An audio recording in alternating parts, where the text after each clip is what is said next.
Bonjour à tous, 18 mois de prison ferme pour un cinquantenaire en fuite dans le Jura. L'homme était convoqué au tribunal de Lons-le-Saunier, accusé d'avoir abattu un chien avec une arme à feu en octobre dernier.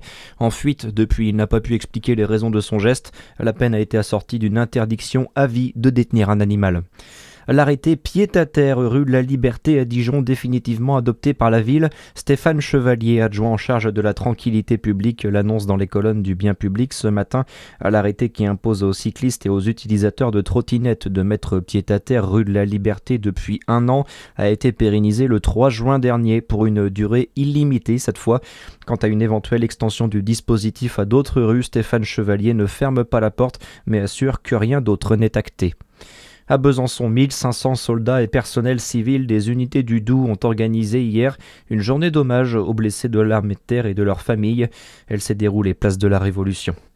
Dans le reste de l'actualité, le choc et l'émotion à Fleurance. Près de 5000 personnes sont attendues cet après-midi dans cette petite commune du Gers pour une marche blanche en hommage à Liana, cette jeune collégienne retrouvée morte cette semaine.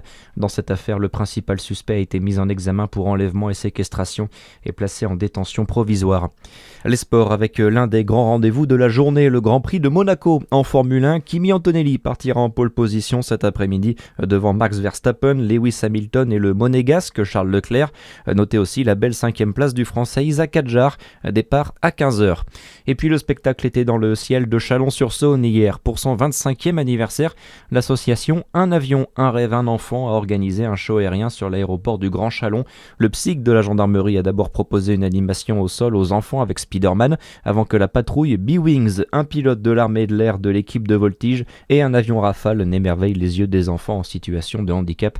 Des baptêmes de l'air ont également eu lieu. Très bonne journée à tous sur Fréquence Plus.